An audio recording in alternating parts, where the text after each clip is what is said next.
Many parts of rural France have few people living there. Because of this, it would be very, very expensive to supply them with mains electricity. So what can they do? Although France has little coal, oil or gas, it does have lots of wind, water and sun. And each of these can be harnessed to produce electricity. Since Michel Nicole designed and built his own solar and wind power system, he's been completely independent of the need for mains electricity.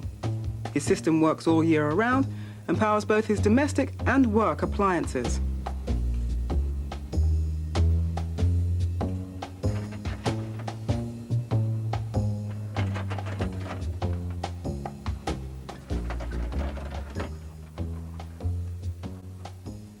L'électricité produite par la lumière solaire descend par ce câble, traverse la régulation, descend dans les batteries, se stocke et depuis là est reprise par l'appareil convertisseur. Nous avons un stock qui permet de passer 15 jours sans soleil et sans vent. Il y a suffisamment, il y a 950 ampères-heure à utiliser pendant 10 heures, ça c'est un stock énorme. Et la durée de vie des batteries est de 8 ans. Perhaps this kind of system could help lower the consumption of ordinary mains electricity. But can it work elsewhere? C'est une possibilité pour toute la France, avec une plus grande facilité dans le sud à cause de l'ensoleillement, mais le nord et les pays nordiques peuvent en profiter aussi, et particulièrement l'Angleterre.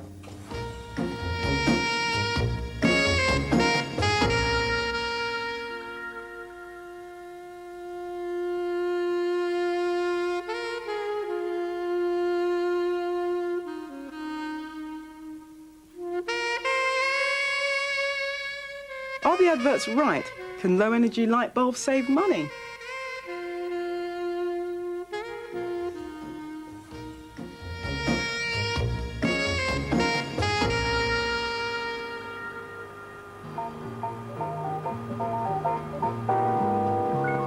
For the power station type we're interested in, the uranium fuel rods are placed inside a vessel filled with water.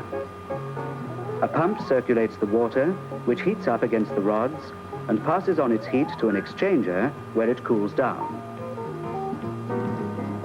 And so on in a closed circuit. The heat exchanger acts as a steam generator. The water of the second circuit enters inside it and boils off along the hot tubes of the primary system. The steam then drives the turbine, coupled with the generator. After condensing, the steam turns back to water and the secondary system is then closed.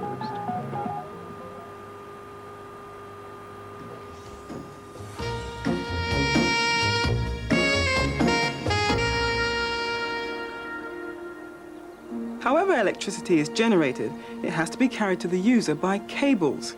If these cables are very long, their resistance causes them to absorb energy, so there is less for the consumer to use. Je vends des fruits et des légumes. Bon, je suis obligé, je ne vends pas toujours le jour même, je suis obligé d'avoir une chambre froide, comme vous voyez là, et de stocker, en quelque sorte, pendant un certain laps de temps, mes fruits et mes légumes. Donc ici, il faut que ça soit à peu près entre 0 et 10 degrés, et que ça tourne pratiquement en permanence. Bon, vous voyez, il y a un manque d'électricité.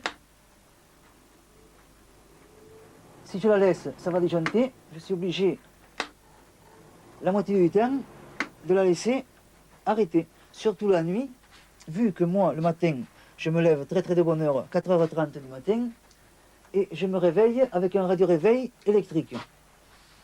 Si je la laisse allumée en marche la nuit, ça va disjoncter, et le matin, mon radio-réveil ne va pas me réveiller.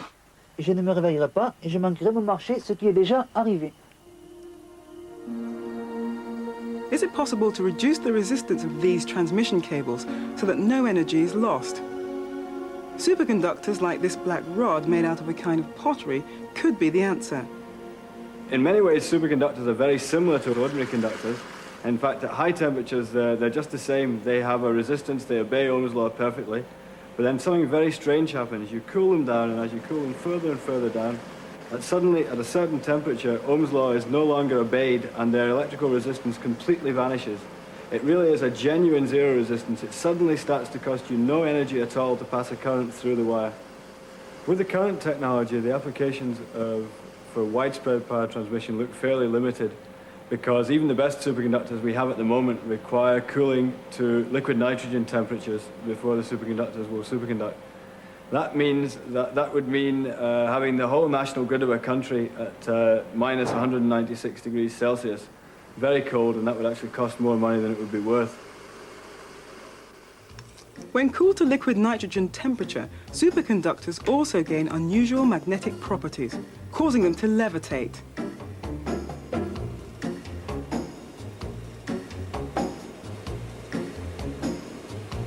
Until they warm up, that is. Here at the Centre for Interdisciplinary Research at Cambridge University, they've used this property to make a superconducting motor. It's developments like these that have led to this levitating train in Japan.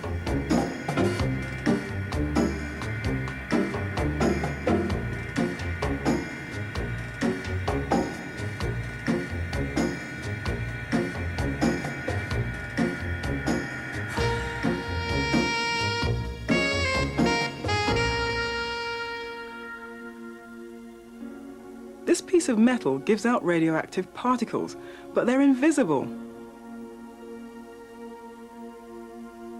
In this cloud chamber, you can see the path that the particles take as they make vapor trails, just like an aircraft in the sky.